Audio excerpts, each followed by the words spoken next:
supporting you in your dog parenting journey. The Dynamic Dog Owner with Debbie Potter.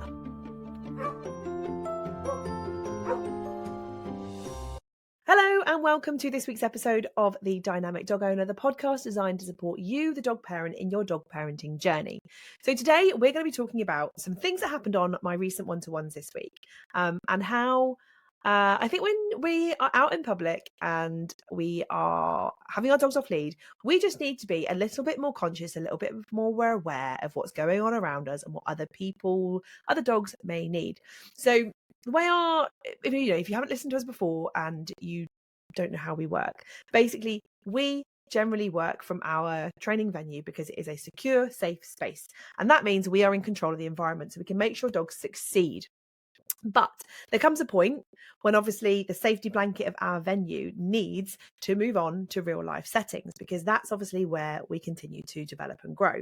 So that then poses a problem because we have to go into the real world. And of course, that's where you think of it always as, the way I think of training is when we are practicing our skills, we are teaching, we're learning, we're learning what to do, we're building up a skill set.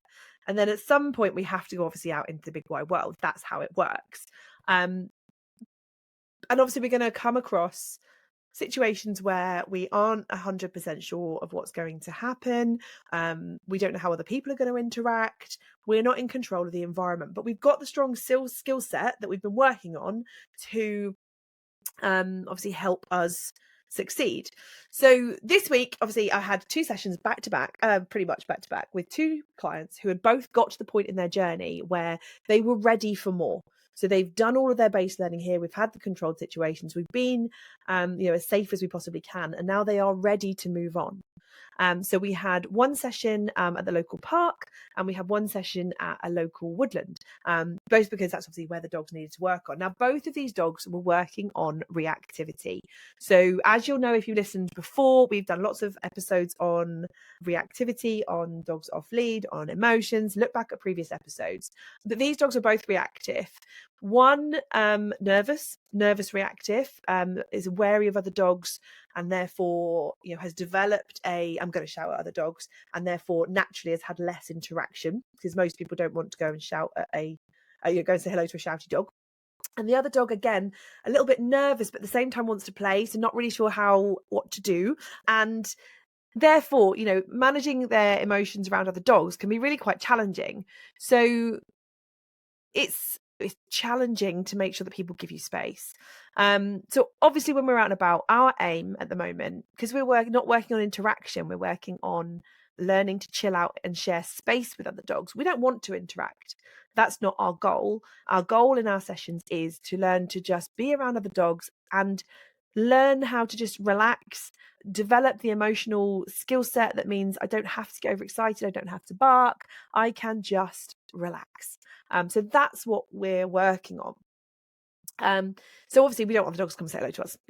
That's how it works. I'm just going to talk through how in those sessions, both of those sessions this week, I had to return a dog to their owner, and not just one of them, but both sessions. Different dog each time, different location. Now, I'm not saying that the other person's in the wrong, because that's not fair, but I'm just saying let's look at the situation. Let's talk through the situation and see what could have been done differently. So situation number 1. We were in the local woodland, and it's kind of like a woodland, but it's got nice big open space too. So it's like a mix of both worlds, which is really nice. So it was absolutely quiet, hardly anyone around. It was really early in the morning, so you don't expect it to be heaving or busy, which is absolutely fine. So we had a lovely, lovely, relaxing walk. We saw a dog in the distance. Obviously, the dog was excited because they hadn't been there before. They haven't been anywhere as exciting for a long time because of the reactivity. So it was a real amazing session to see the dog enjoy being in that environment. So naturally the dog was already overexcited, because not in like a negative way, just like, wow, I'm having the best time ever. And therefore potentially, we always know interaction is going to be a little bit harder because they are unpredictable. They're not taking us time to get used to, and we're a heightened emotional state anyway. So the first dog we saw, quite calm, relaxed, managed it went the other way, didn't have to worry, wasn't a concern. The next dog, however, appeared without an owner. Now, again, the dog didn't do anything wrong. Super duper polite dog. Just came over. Thankfully, it was very calm. It stopped and thought, don't know what to do in this situation. And it gave me time to be able to go over to the dog and say, hey, do you want to disappear? Didn't take the hint, and then started walking a little bit closer to client dog. So I just gently took hold of the dog's collar so that they didn't approach our client. Because that's my job when we're out and about. My job out and about is to make sure, where possible, obviously I'm not a magician, but where possible, to make sure that the dogs are having a good experience and a good time.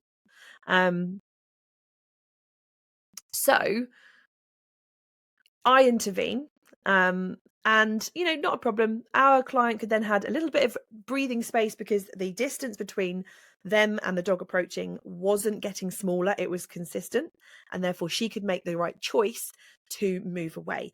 And to be fair, yes, she had one little bark, but she made that choice and off she went. At some point in that, the owner appeared. Now, this dog had been bounding around, having a lovely time, not doing, I say, not polite, not impolite, super polite, having a lovely time, but they were out of sight of their owner. And this is the point I'm going to come on to after I've explained the two situations. So the owner appeared and said, "Oh, is there a problem?" I said, "Oh, our dog's just not overly keen on other dogs in her space." "Oh, sorry." And I said, "It's not a problem. Just wanted to make sure that there wasn't, any problems." She took her dog and walked past, no problem. And situation done and dusted. Dog recovered. Dog did really well. Amazing. Now the next situation, similar but different. We were in the local park. Obviously, local park, there's going to be people, there's going to be kids, there's going to be stuff going on. That's absolutely fine. We were doing our thing, dog on a long line, so a good 10-meter lead. Learning to ignore, learning to re-engage with the humans, did an amazing job, fantastic. All the training was going beautifully, so no complaints whatsoever. Then we saw an older person walking with their dog, kind of making a little bit of a beeline, not intentionally, but was happening to walk directly towards us. And of course, my client dog went, "Oh, you're walking head on. This is a bit uncomfortable. I don't know what to do." So laid down, as is their reaction, which is fine. Was just thinking about it, just starting to come to terms with what was happening around them. They were at a big enough distance, it didn't matter. Just at that point, that turning point, if you've worked with reactive dogs or seen how they work, there's that point when you can see the intensity just start to reduce ever so slightly, and they're going to strip their attention back onto you. We were just at that point, and the other person who had the dog, who was walking directly towards us, dropped the lead. Now, again, no complaints here. The dog was not being rude. The dog didn't do anything wrong. Of course, owners, ideally don't drop your lead. But the older dog came bounding over, ready to go, "Hi, do you want to play with me?" And of course, my client dog went, "Oh, I wasn't expecting that. I'm not normally allowed to say hello to dogs in public. We only do that with people we know." So it was a little bit strange. Of course, dog had a little bit of a reaction. They did actually meet.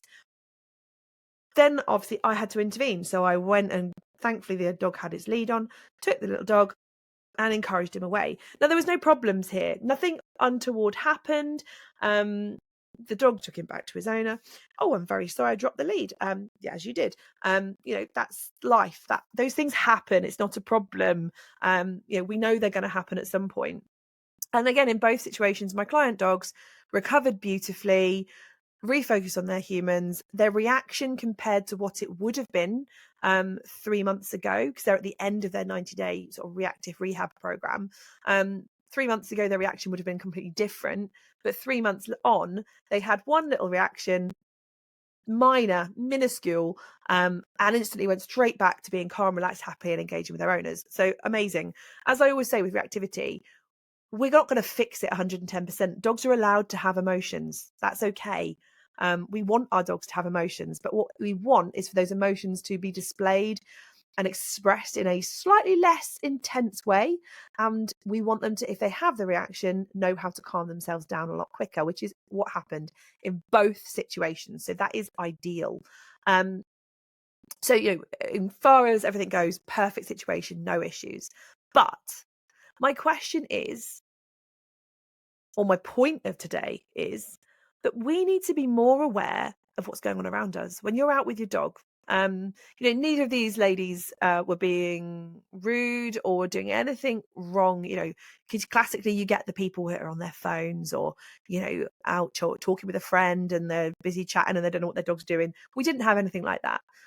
But, my point is that we need to be aware of what's going on around us as to what other dogs need from us. Not every dog wants to say hello.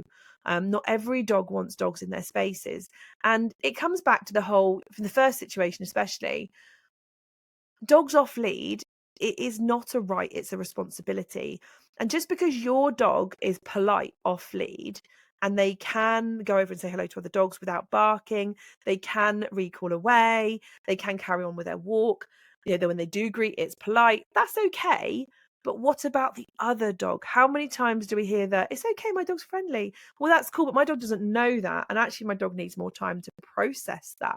So when we're out, we have to be aware of what other dogs and people are saying to us. Now, obviously, these days, you've got the yellow dog scheme, which you may have heard of, you may not have heard of.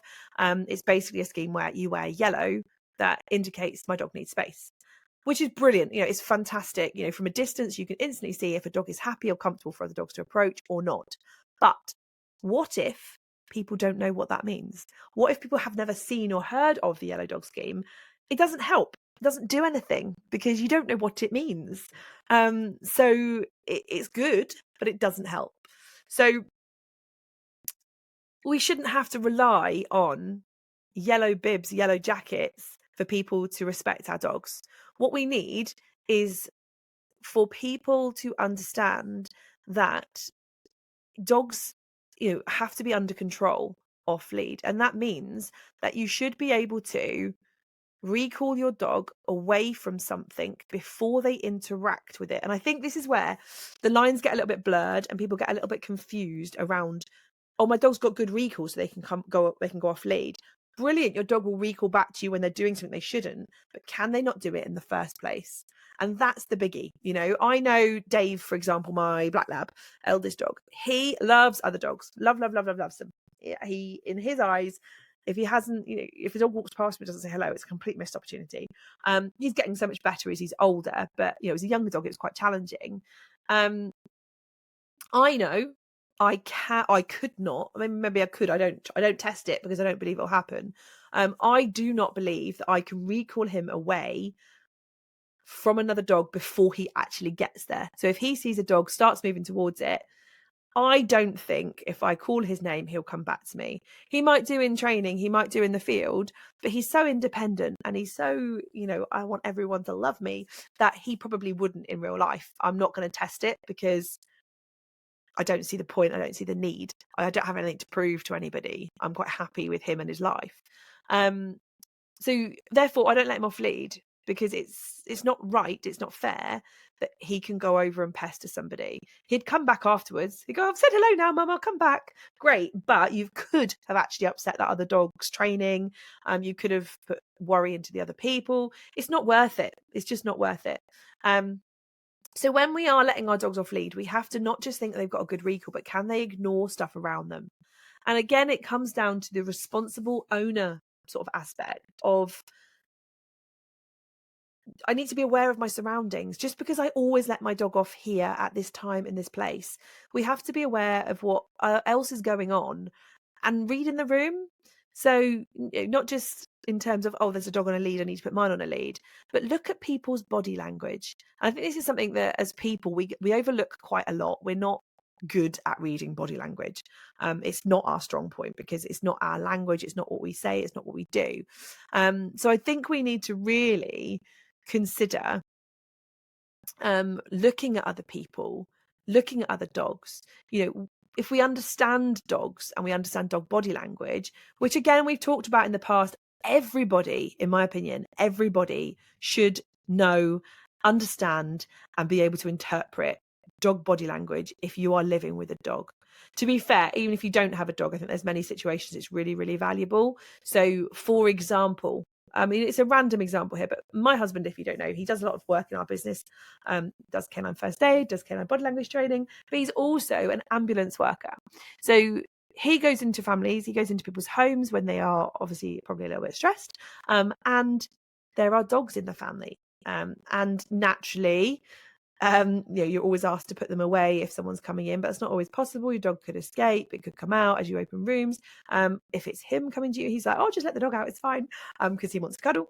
But even in that role, so police, emergency services, anyone going into other people's homes, even your plumber, they need really a base knowledge of canine body language, so that they can read a situation, see how a dog's feeling, and respond appropriately to it. Which again, I think is something that probably gets overlooked quite a lot. If we're reading that from a distance, we can see that the other dog or the other owners are going, there's a dog approached, what do I do? How do I get out of here? It's pretty unfair, I think, if you are oblivious to what's going on around you and the other people in your area, wherever you're walking, if you don't respond to those panics. I've had it so many times, like on walks with Rem. Rem isn't aggressive. He's not reactive in your classic sense, but I've talked about him before on the podcast. He lays down. Now, when he was younger, he would lay down anywhere. It could be in the middle of a road. He'd go, oh my God, there's a dog, and hit the deck. Obviously, safety, embarrassing, it's awful. Now he doesn't do it. We've worked really hard on it. But so many people would see him have a reaction and then just carry on walking towards us. And I just think to myself, why? Why, if you see someone struggling, do you carry on doing what you're doing because you've always done it this way, or because I always walk that route, even though someone else is giving off a pretty big signal that they're struggling? I don't understand it. So the point, I feel like I'm having a bit of a rant, actually. Sorry, there is a purpose, I promise. So the point of this is that we need to, when we're out and about, not just go, well, I always let my dog off here. We need to read the room. In that particular situation, because it was off lead, we need to read the room. We need to know what's going on around us and understand what's going on in terms of other people's training, and that yes, your dog may not have any ill intent, and that's absolutely fine. Most dogs don't have ill intent, and on these two occasions, neither dog had any ill intent. It was just that they were coming towards a dog that was struggling, and it's not fair on that dog to then be put in the situation where they're having to have a reaction when it could be avoided if people were looking and aware of where their dogs were and what they were doing, and regained their focus before they make someone else feel uncomfortable. Obviously, the other situation, lady dropping a lead, we've all done it, at some point, I'm sure. But, again, it comes down to, even if you never plan on letting your dog off lead, you should still train a recall, because you never know when you're going to drop that lead. That's the point. You never know you're going to drop a lead. You never know that you're going to have an issue with them not coming back to you, because anyone can drop a lead. A lead can break, especially if you've got the retractable leads. Again, we've done a podcast on that before. Don't like them because of their unreliability. But even if we have our dog on a lead, we still need to be aware of what's going on around us, and we still need to have a recall just in case. So yeah, the point of this episode really is just to highlight that, twice in one day, having to, take a lead, take someone's dog and physically return it to them, so that it doesn't carry on making another dog feel uncomfortable. And so it shouldn't have to happen. It shouldn't have to be that way. So when you're out with your dogs, and I know you guys are great because you're already listeners, you already listen and hopefully take on board, obviously, the things we talk about. But what can you notice? If you are out and about and you're not sure what to notice, what to look for if another person is starting to struggle, things to look out for, if we're looking at dogs. So if you see another dog in the distance and they stop abruptly, so they're walking, they spot you and they freeze, that's a sign that they're going, there's something entered in my environment, don't know what to do about it. If they then start to display any changes in body language, so say, for example, their tail stiffens, their body language stiffens, they lay down, ears prick up, any changes, or the opposite, they start to kind of draw back a little bit, or their tail goes down, any reactions to your presence, it's a sign that they're not happy. If we get closer and obviously you see them starting to get a little bit stressed, starting to whimper or whine or pull on the lead if they're on a lead, if they start to look like they're going to bark, all those things are all signs that that dog is struggling with your presence. The easiest thing to do is create space, walk away, turn away from them, and go in an opposite direction. I know it's not always convenient, it puts you out of your way, but it helps other people. And this is where I always believe, and correct me if I'm wrong if you disagree, because I do like a good discussion. I do think that if you've had a reactive dog, then you become a much more conscious dog owner in the future who sees and reads the room so much more, and therefore is a lot more respectful towards others, because you understand that people don't want you in their space. And it's not a case of being antisocial, it's just a case of doing what dogs need in that moment. And obviously people, another thing to look out for when you're out and about, to go, are they happy with me being here or not? Look at the people, look at the human end of the lead. Are they starting to panic? Do they suddenly look like, oh shit, there's someone walking towards me? Do they instantly try and get their dog's attention? Do they start trying to turn away, walk in a different direction, start looking from left to right, going, how do I get out of here? All of those are signs that the person or the dog is probably going, this is not going to help us. This is not where we want to be. And going to start, and then responding to that is the important thing. Giving another dog space, and that could be, crossing the road.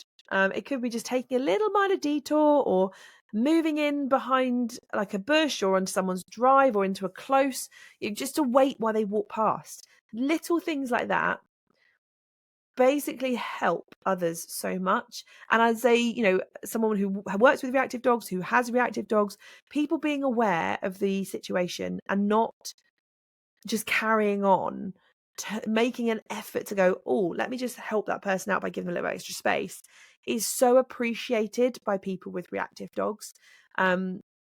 Most people, if they can, would shout thank you. If they can't, they'll be thinking, oh my God, that's such a nice person. Really appreciate them helping me out. But obviously they might not be able to do because of their dog. In terms of that, might stress them out even more, acknowledging you.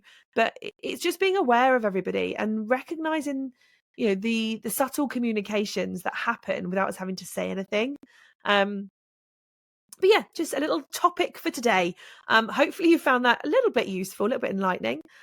Who knows? But yeah, next time you go out for a walk, look around. What can you see? How are other people communicating? What are their bodies or their dogs saying? And can you respond to it? And help them to have just as nice, relaxing walk as you are.